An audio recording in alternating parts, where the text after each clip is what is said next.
Eran las 6:15 de la tarde cuando Francisco José Garzón, el maquinista del tren Alvia accidentado este 24 de julio, llegaba a dependencias judiciales. Es el titular del Juzgado de Instrucción número 3 de Santiago, el juez Luis Alaez, quien lo interroga. Lo hace el mismo día en el que una de las personas heridas en la curva de Angrois ha pasado lamentablemente a engrosar la lista de los fallecidos.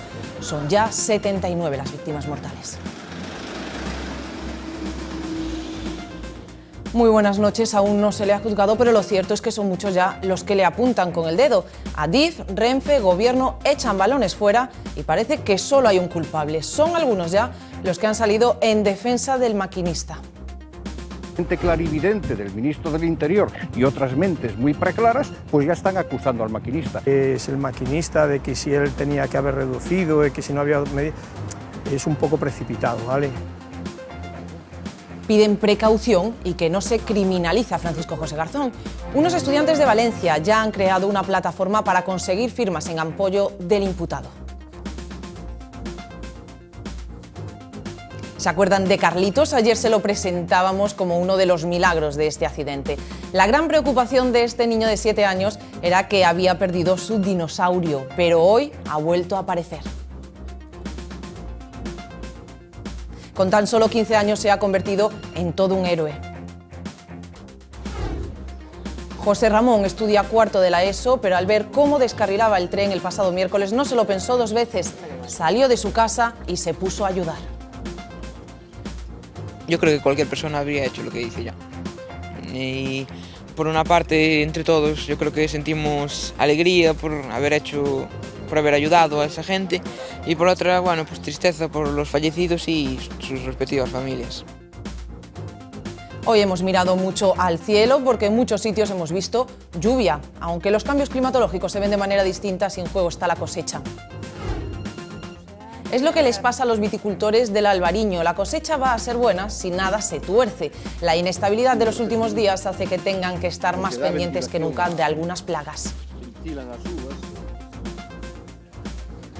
Cambian chalet en una zona de playa por un piso en la ciudad. Una innovadora manera de vivir en donde quieran sin tener que firmar una hipoteca. Es una novedosa iniciativa llevada a cabo por una inmobiliaria que pone en contacto a ambas partes.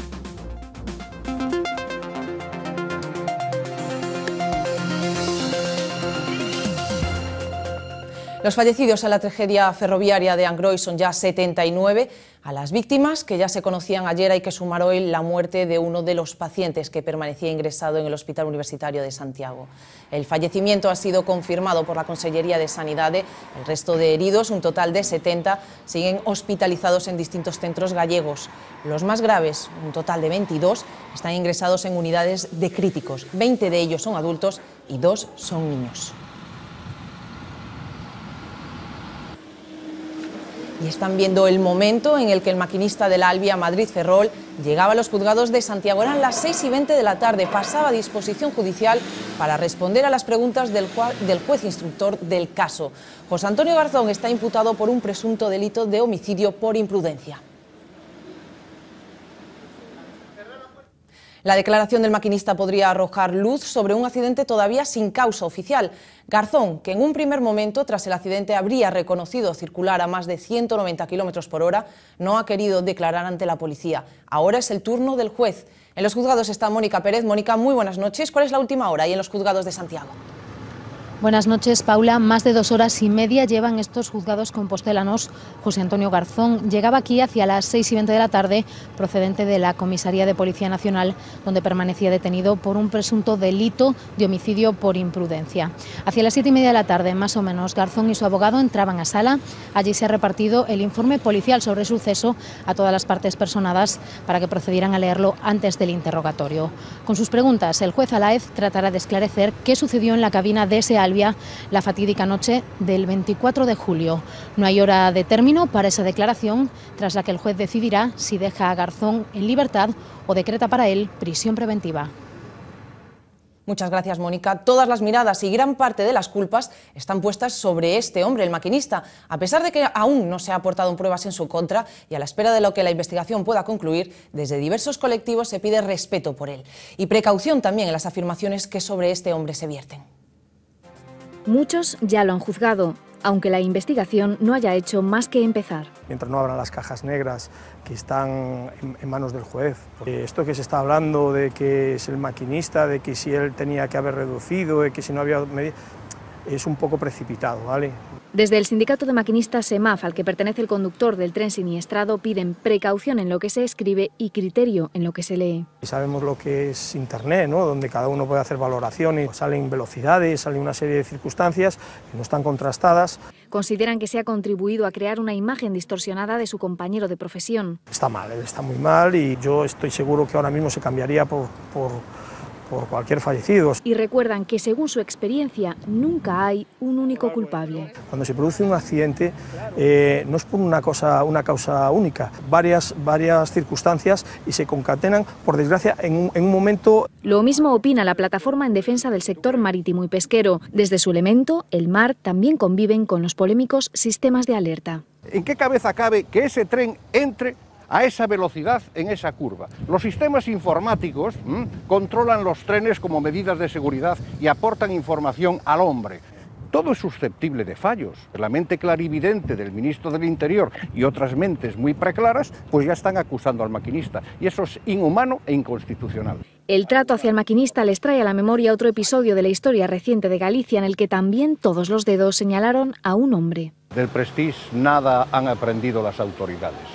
Es decir, esta catástrofe ferroviaria es perfectamente extrapolable a la catástrofe del Prestige. Que en la historia de España es muy difícil encontrar en las hemerotecas, en otras catástrofes de este tipo, culpables dentro de la administración que hayan sido condenados o sentenciados. Se personarán en la causa con la intención de que el maquinista no se convierta en un chivo expiatorio. Y en esta página web, conlosmaquinistas.es, está recogiendo firmas en apoyo de Francisco José Garzón, una iniciativa que nace de un grupo de estudiantes de Valencia y que aseguran que no tienen ningún tipo de fin político. Consideran que existen medios avanzados hoy en día suficientes para que la vida de las personas no dependa solo de un posible fallo, sea este humano o técnico. Desde la plataforma creen que se está acusando al maquinista sin tener ningún tipo de prueba. 13.000 millones de euros en juego a cuenta de la construcción de la alta velocidad brasileña. A ese suculento negocio optaba España antes del accidente. Dependiendo de las responsabilidades que tenga cada parte en el siniestro, el consorcio español podría seguir en liza o no. Mientras la investigación trata de dirimir esta cuestión, ya se habla de intereses en desprestigiar la seguridad de la alta velocidad española. Alberto Núñez Feijóo lo verbalizó. Más allá del drama humano y de esclarecer sus causas, en este accidente de tren hay también otros intereses. Hay concursos internacionales de construcción de líneas de alta velocidad en los que España participa y eso es un dato. Y en consecuencia pedir la conclusión de una investigación a las pocas horas de abrirla, me parece que, como usted se puede imaginar, eso no es tener interés por investigar, eso es tener interés por especular. Pero esto no es algo que se haya sacado de la manga en solitario el presidente de la Xunta, porque al Gobierno también le preocupa. Y es que hasta ahora la industria de la alta velocidad ha sido una de las pocas alegrías de la economía española. Hoy es un día muy importante para nuestro país porque nuestro sector ferroviario, nuestros profesionales, las empresas del sector ferroviario, tanto públicas como privadas, Renfe, Adif, Ineco y todas las empresas del consorcio para hacer el AVE Meca Medina han recibido ya el visto bueno para que hoy mismo empiecen los trabajos. Esto significa un contrato de más de 6.000 millones. Pero obviamente el éxito de unos es el fracaso de otros, los mismos que ahora compiten de nuevo con España por bocados tan suculentos como la alta velocidad en Kazajistán, Turquía, Estados Unidos o Brasil. Este último es el gran escollo al que se enfrenta España, porque entre los requisitos del concurso está el no haber tenido nunca accidentes imputables al operador del sistema, o lo que es lo mismo, España solo podría seguir en el concurso si la investigación demuestra que la responsabilidad del accidente es solo imputable al maquinista y que ni Renfe ni Adif tienen nada que ver en lo ocurrido. En juego, 13.000 millones de euros. Operarios de Renfe han retirado de la vía lo que quedaba del tren accidentado. De madrugada, sin descanso, la locomotora fue lo último en ser evacuado. Y ahora continúan los trabajos de acondicionamiento de la vía 1 por la que circulaba en el momento del accidente el tren siniestrado. Una vez estén terminados, se normalizará el tráfico. Según ha informado fuentes de Adif a Europa Press, la previsión es que el lunes por la mañana se pueda restablecer el tránsito, una manera de recuperar la normalidad en la zona, aunque sea difícil. No, la normalidad va a ser difícil, pero por lo menos lo que sí necesitamos es desconectar de todo este agobio y comenzar con la rutina, el día a día, porque eso ya es fundamental. Mejor que nada. Debía estar todo ya arreglado, pero bueno. No se ve nada ya, han sido muy rápidos. Lo que pasa es que da pena, venir aquí da pena. El presidente de la Xunta ha enviado un comunicado oficial mostrando su pesar por las víctimas del accidente. En un escueto escrito, Alberto Núñez Feijóo comparte el desconsuelo de los familiares de los fallecidos. Asegura que su dolor es el de todos, al igual que sus lágrimas. Hace una mención especial a los heridos, a quienes les desea una pronta recuperación. El presidente de la Xunta alaba la solidaridad de los gallegos, asegurando que actuaron como una gran familia. Al mismo tiempo, aprovecha este comunicado para agradecer las muestras de cariño recibidas desde todos los puntos de España. Feijóo concluye diciendo que el Día del Apóstol nunca será una celebración como antes, pero considera que hay que hacerla todavía más grande.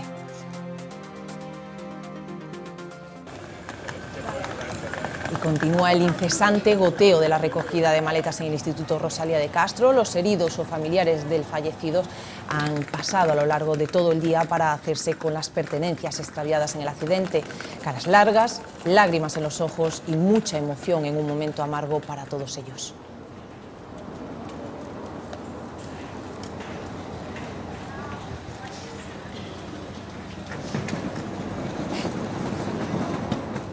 Peregrinos y turistas siguen depositando sus muestras de cariño a los pies de la catedral. Después de kilómetros caminando, para muchos este es el final más triste.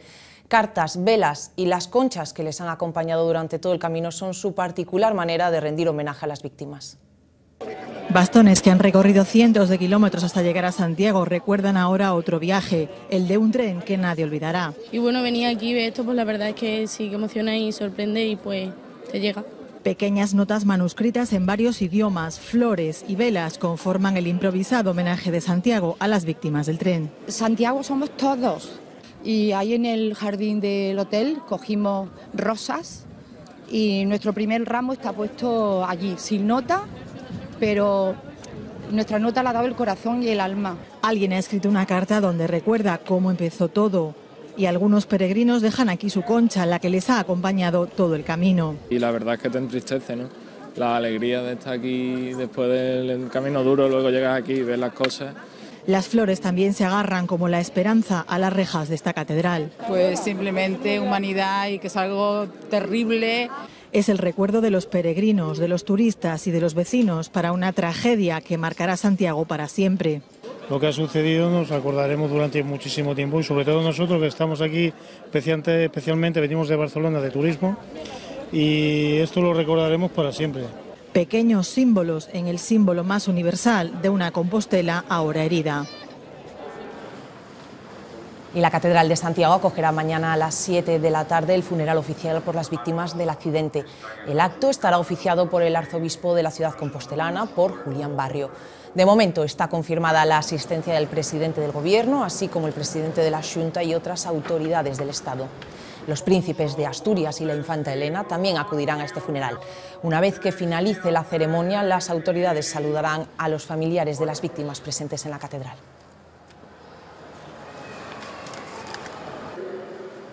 Para que la perfidia... Seguro que se acuerdan de Carlitos, el pequeño de 7 años que sobrevivió a la tragedia junto a sus padres y su hermana de mes y medio. Pues bien, la gran tristeza de Carlitos era que había perdido su dinosaurio amarillo, pero hoy lo ha recuperado. ¡Mi peluche! Muchos recordarán el peluche de Carlitos. Lo perdió tras sobrevivir al trágico accidente. La familia Castro Medina pasará a la historia como la familia Milagro. Los 4 viajaban en el tren y los 4 salieron indemnes del mismo. Pero solo faltaba el último miembro. Mi dinosaurio creo que explotó. O eso pensaba él. Explotó el dinosaurio. Sí, no explotaba. No explotaba. Hoy la vida sonríe de nuevo a este pequeño de 7 años, porque, aunque magullado y malherido, el dinosaurio amarillo que compró en un parque de atracciones de Madrid ha aparecido entre los escombros. Lo da por perdido, aunque unos compañeros de ustedes las habían llevado uno. La operación Dinosaurio Amarillo se activó inmediatamente en las redes sociales y ya son varios los peluches enviados al valiente de la familia. Todavía está con el temor, no quiere dormir solo, tiene que dormir cogido de mi mano. Hoy Carlitos podrá dormir feliz junto a su dinosaurio amarillo. Nuestro siguiente protagonista tiene solo 15 años, pero él nos ha demostrado que ser un héroe no entiende de edades. José Ramón es vecino de Angrois. Cuando ocurrió la tragedia, se lanzó a ayudar a las víctimas sin pensárselo 2 veces. Detrás de esta sonrisa tímida de adolescente se esconde un gran héroe. La tarde del pasado miércoles, José charlaba como de costumbre con sus amigos, cuando se percató del accidente. Primero oí el ruido, pensé que sería, no sé, un tractor o un coche, cualquier historia.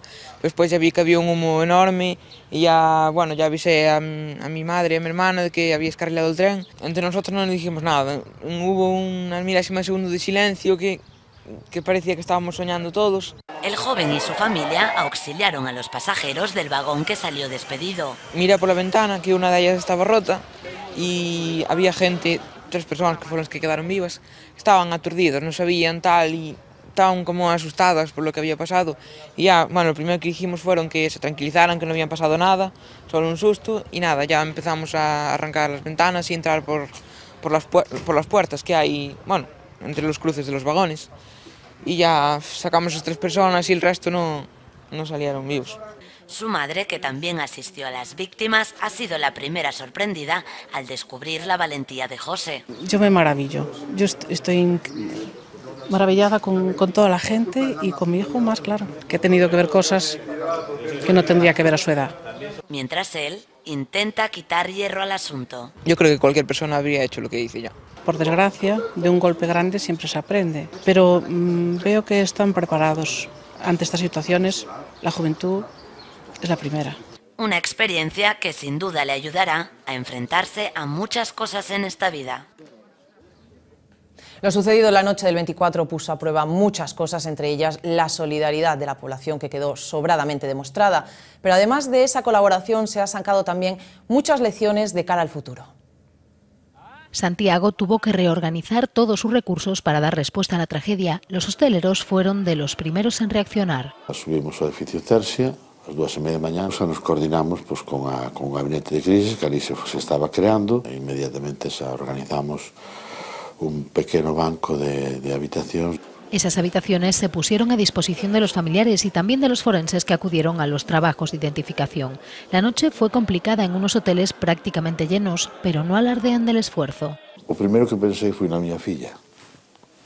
Logo sería o maior desgraciado deste mundo non acometer algo en esa magnitud, que eu quedei impresionado. Incluso, despois, a posterior, algunhas persoas, era coñecida miña, como non vai ser solidario? Non só de pan vive o hombre, non? Tras lo ocurrido, los hoteles de Santiago han decidido diseñar un protocolo para actuar ante posibles catástrofes. Improvisar fue también lo que tuvo que hacer el Centro de Transfusión de Galicia, que se puso en marcha en plena noche para atender a la marea de gallegos que ofrecieron su solidaridad. A primeira dos nosos retos era organizarnos, porque evidentemente nadie está preparado para estas circunstancias. A biblioteca tamén se transformou en un punto de doazón, despachos de xente que traballa aquí, foron consultas médicas, e a cantidad de xente que quedou ao final da noite foi máis de 800 persoas. 800 persoas supoñen que en unha noite apenas 8 horas de traballo dobla a cifra de doazón habitual de calquera día. Otros cientos de personas ni siquiera pudieron llegar a donar. A mañana do día 25 nunca pensei que iba a ter que decirle a xente que se marchara para casa, que habíamos acadado toda a sangue que necesitábamos e que tiñamos que pedirles que se marcharan porque tiñamos que procesar esa solidaridade. Desde el Centro de Transfusión piden que las nuevas donaciones no se realicen hasta dentro de unas semanas y de manera espaciada para evitar un desabastecimiento de sangre en los siguientes meses. Galicia tiene la fuerza necesaria para sobreponerse a grandes tragedias. Nuestra historia lo demuestra. En agosto de 1973, en la localidad de Montrobe, en A Coruña, se producía el peor accidente aéreo registrado nunca en la comunidad. Murieron 85 personas, no hubo supervivientes y entonces, como ahora, los vecinos fueron los primeros en echar una mano. Una experiencia difícil, muy difícil de olvidar. Foi por ali, e foi cando aquela torre da luz máis para aquí, e foi facendo este movimento, foi facendo que eu así. El escenario ha cambiado mucho, pero los recuerdos permanecen. 40 años no han sido suficientes para olvidar. Estaba no taller, e mesmo sentí un ruido fora do normal. E salgo para fora, xa de frente, xa vexo como cae o avión para baixo. José y Manuel fueron de los primeros en acercarse al avión siniestrado e intentar rescatar a los pasajeros, arriesgando incluso sus vidas. Creo que foron 14 ou 15 que sacamos un pouco vivos, que se movían. Non sacamos o que estaba vivo, e mesmo ainda non salimos para fora, pegou unha explosión como se fora un arco de fuego. La aeronave de la compañía Aviaco realizó 3 intentos de aterrizaje en Alvedro en aquella mañana de densa niebla. Cuando se arriesgó a tomar tierra, chocó contra un grupo de eucaliptos. El aparato perdió altura y finalmente se estrelló contra el llamado Pazo do Río. José María recuerda el punto exacto del choque, aunque hoy el Pazo ya no mantenga la huella del siniestro. Él fue el encargado de coordinar los medios de salvamento. Pero enterarse de que un avión que venía a La Coruña se había caído, donde esperabas, lógicamente, pues que irían conocidos muchos, amigos también muchos, incluso posibilidades de algún familiar, que aquí no hubo heridos, por desgracia, solo hubo fallecidos.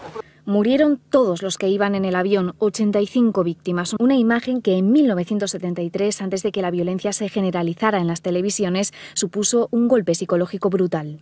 Pero conforme viñas para baixo, había cadáveres. Para arriba non os vi, porque ibas pendiente do que estaba. Levantamos o alerón para arriba, e había moita xente de baixo. Me acordo como fora ahora mesmo. Unha semana non comí nada.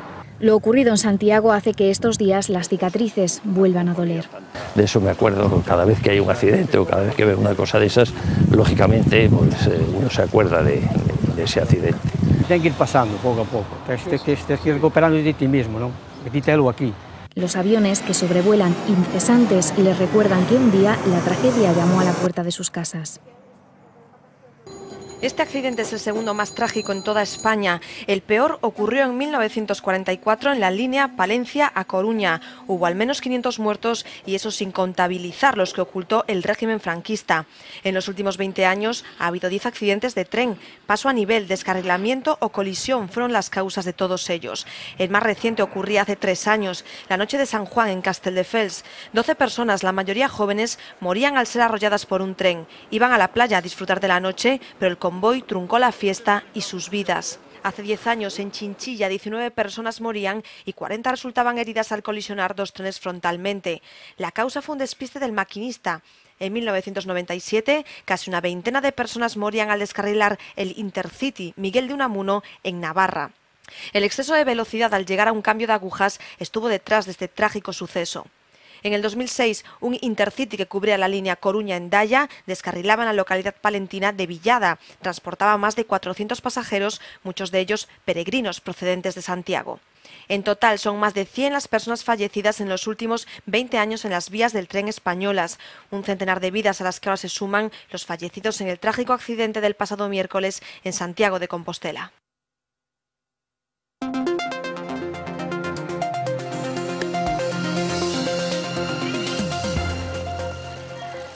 El accidente de Santiago ha rebajado la presión sobre el extesorero del PP, pero lo cierto es que Luis Bárcenas ha cumplido este fin de semana un mes en prisión. Han sido 30 días en los que el extesorero ha cambiado su estrategia, pasando del mutismo a las filtraciones, un hecho que hizo que sus propios abogados hasta la fecha dejaran de defenderle por discrepancias profesionales.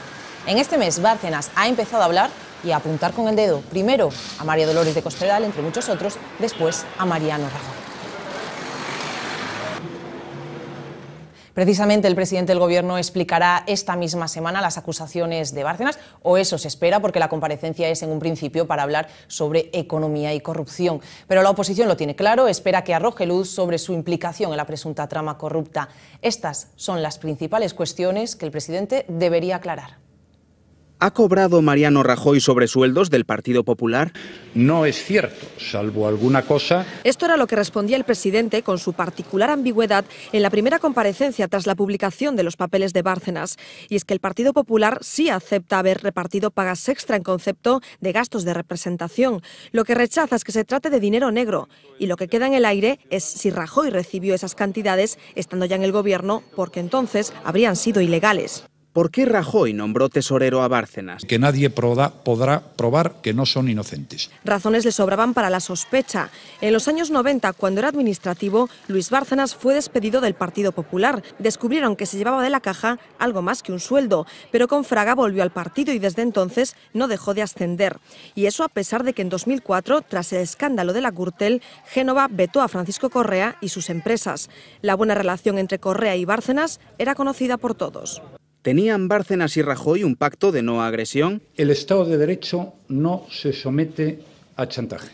El presidente lo ha negado, pero los hechos levantan sospechas. Rajoy defendió la honestidad de Bárcenas hasta su ingreso en prisión.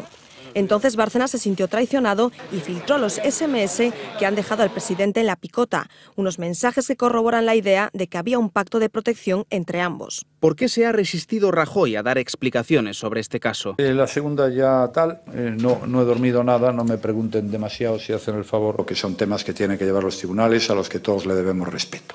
Las evasivas del presidente para aclarar este caso son memorables, y eso a pesar de que en el Partido Popular aseguran no tener miedo a lo que el extesorero pueda desvelar. Este jueves probablemente a Rajoy no le quede más remedio que mencionar al innombrable. Más allá de la comparecencia de Rajoy del próximo jueves, UPyD tiene también la vista puesta en las próximas elecciones. Rosa Díez está convencida de que su formación, aquella que lidera, conseguirá más apoyos, hasta el punto de influir en la política del Estado. Se basa en las encuestas del CIS y lo tiene así de claro. El 80% dice que UPyD está ahí. Hay millones de españoles que son de UPyD y no lo saben. Y en Mallorca el fuego sigue sin dar tregua, arrasando espacios protegidos y dejando un rastro de destrucción a su paso. El incendio está en el nivel 2, es decir, que está sin controlar. La unidad militar de emergencia se ha sumado a los numerosos efectivos que luchan contra unas llamas que han provocado el desalojo de cientos de vecinos. Dicen los expertos que harán falta 80 años para recuperar el entorno. Ahora mismo la superficie afectada ronda las 2.000 hectáreas. La Policía Nacional ha desarticulado una banda organizada que robaba coches para venderlos después en Polonia. 18 personas han sido detenidas por el robo de al menos 74 vehículos en la Comunidad de Madrid. Según fuentes policiales, los ladrones estaban especializados en 2 modelos de gama media de SEAT, casi siempre diésel. El grupo lo lideraba un matrimonio polaco que, a pesar de estar divorciados, mantenían el liderazgo de la banda. Hoy ha sido un día de lluvias fuertes en algunos puntos de Galicia. El sol volverá pronto, pero lo cierto es que llevamos varios días con temperaturas suaves e incluso con nieblas. La inestabilidad atmosférica ha hecho que la estación fitopatológica Areiro llamara la atención de los viticultores de las Rías Baixas. Es el momento de estar más pendientes que nunca de plagas. Así de espléndidas lucen las uvas en los viñedos de los que saldrá el albariño, pero hay que tener cuidado. Los cambios climatológicos pueden dejarlas así si no se han tomado las medidas oportunas. Es el momento de no descuidarse. No caso do Oídio, este ano como hubo moitas néboas, últimamente, estamos nun momento de máxima sensibilidade da uva. Pero sobre todo, este puede ser el momento del mildiu larvado. Por a experiencia que temos, o mildiu larvado é tremendamente difícil de atallar unha vez que entra. Es un ataque silencioso de un día para otro y de consecuencias funestas. Esa uva vaise poñendo negra, queda seca. O resto podelo ir salvando con tratamentos adecuados, pero que non veña, Pero para que el mildiu larvado no aparezca por la viña, no solo hay que estar pendientes, sino tratar las cepas. Dentro de media hora vai me doer a cabeza e tomas unha aspirina, sabes? E non che vai a doer a cabeza. Pois este é o mismo, a viña temos que tratala preventivamente. O que pasa que polo que se está estudiando e polo que nos levamos mirando en Areiro, ás veces aplicar os tratamentos de forma preventiva implica, pois non quero exagerar, pero en moitas campañas duplicar o número de intervencións necesarias. Se trata de aplicar el tratamiento adecuado en el momento adecuado, con respeto por el entorno. Os produtos fitosanitarios, por exemplo, son todos, por exemplo, non fan daño ás abellas, nin aos animales. Y por eso, porque saben hacer las cosas bien, con la ayuda del verano, esta cosecha promete. Si non hai unha climatoloxía rara, si é normal, unha vendimia para o 23 de septiembre.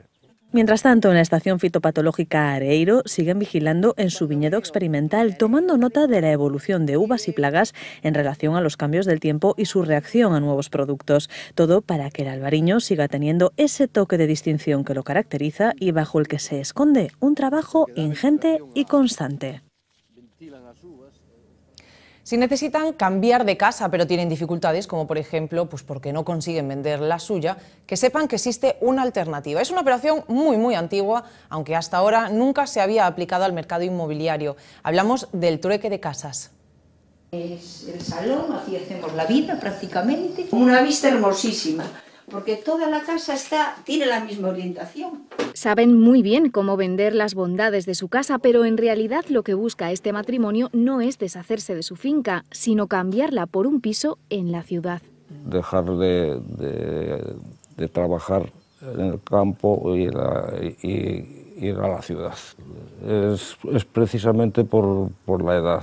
Es el trueque de casas o swapping, una transacción alternativa en un mercado, el inmobiliario, que muestra signos de agotamiento. La casa no la pusimos a la venta, pero con el precio que tenía antes de la crisis, pues no tuvo tampoco una aceptación, nos obligó también a pensar en otras cosas. Esta opción, muy arraigada en otros países europeos, es novedosa en Galicia y tiene múltiples ventajas. Uno de los problemas es que no te dan hipoteca. Aquí la hipoteca se reduce muchísimo. Si yo entrego una vivienda como parte del valor, no tengo que pedir todo el dinero. Se trata de dos ventas en una, un proceso relativamente sencillo.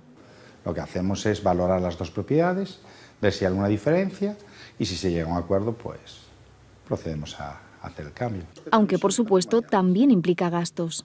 Tiene impuestos, es como una venta normal, son dos ventas. Pagan el 10% y después pues lo que es notario, registro, como cualquier venta de un piso, una casa. Y tiene sus peligros si no acudimos a profesionales. Tiene que saber si tiene hipoteca, cómo está esa hipoteca, ir al registro. Pero bien asesorados puede suponer una buena oportunidad. Puede facilitar los gustos de dos personas a la vez. Porque ya lo dice el refrán, lo que uno desecha, a otro aprovecha. Por su aspecto, sus muchas espinas o por las dificultades de llevarlos frescos al mercado, muchas especies de pescado se descartan. Se hace así de toda la vida, pero una normativa de la Unión Europea pondrá fin a esta práctica en el 2015.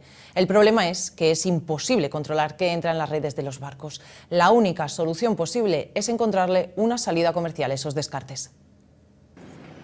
El mar esconde grandes tesoros para nuestra dieta. El problema es que muchos de esos tesoros nos son desconocidos. ¿Tú sabrías decirme cómo se cocina un granadero?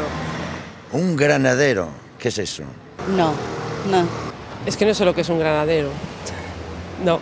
Todos cocinan, pero no saben qué pescado es. Y no lo saben porque nunca lo han visto en las pescaderías. Hasta ahora era un descarte. Pero los descartes de la pesca viven sus últimos días. La Unión Europea ha decidido ponerle fin a esta práctica. Y a partir del 1 de enero de 2015, con lo cual tenemos que buscar iniciativas para estar preparados para esa fecha y por eso estamos comenzando con este tipo de iniciativas. Se trata de dar a conocer estas especies hasta ahora desechadas. La manera de hacerlo, una web de venta para mayoristas. En ella los particulares pueden, además de familiarizarse con estos peces y mariscos, conocer recetas fáciles para su elaboración. Pero, ¿qué convierte a una especie en descarte? Por ser desconocidas, no tienen un nicho de mercado y entonces se devuelven al mar después de ser capturadas. Evidentemente son especies comestibles, aptas desde un punto de vista nutricional como cualquier otro pescado. Su problema reside en que por su escaso tamaño no resisten bien en fresco el trayecto desde el Gran Sol a puerto, también en que tienen muchas espinas o incluso en que son feos. El granadero apenas es conocido aquí y es una especie que es blanca, es un pescado muy blanco, que lo que es el pescado entero es muy feo, feísimo. La puesta en valor de estas especies se produce después de una investigación en el ámbito culinario. Algunos habitantes del mar nunca llegarán a la mesa porque su elaboración implica demasiados problemas, pero otras muchas sí lo harán y con el tiempo se convertirán en habituales. Dejarán de ser lo que nos sobra del mar. Y si usted es un amante de la comida portuguesa, este programa le va a encantar. Malia a crise, o rescate e a troika, Portugal é un lugar que compre visitar. Pola súa cultura, polas súas praias, a súa música e, sobre todo, a súa gastronomía. Mais que petiscos es el nuevo programa de V Televisión. En él descubriremos la gastronomía portuguesa como nunca antes la habíamos visto. Desde los platos más tradicionales a la cocina de autor más innovadora. Todo tiene cabida. No se lo pierdan. Cada domingo podrán disfrutar de un nuevo manjar después de este informativo. Portugal é un lugar que compre visitar. Pola súa cultura, polas súas praias, a súa música e, sobre todo... Pues nos despedimos ya. La información vuelve mañana, como siempre. Nosotros, para la semana que viene, le dejamos ahora con las noticias más importantes de esta dramática semana. Hasta la semana que viene. Este es el momento adecuado para que yo explique en el Parlamento cuál es la situación y el balance de lo que se ha hecho a lo largo de estos últimos tiempos.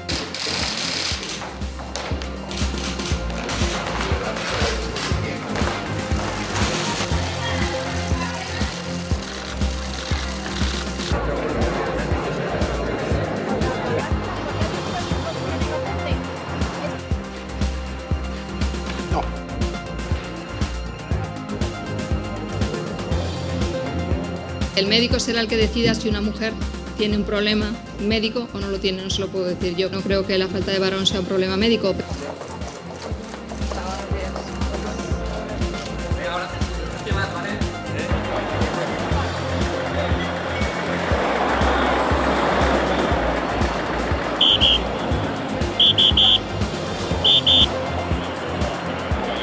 Iba también mi primo, su hermano y su madre y no sabemos nada. Llevamos toda la noche buscando. Iba no tren, viña de Madrid, que consiguió un traballo alá.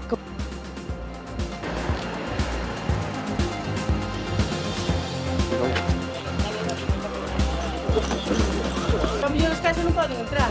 Veña, veña.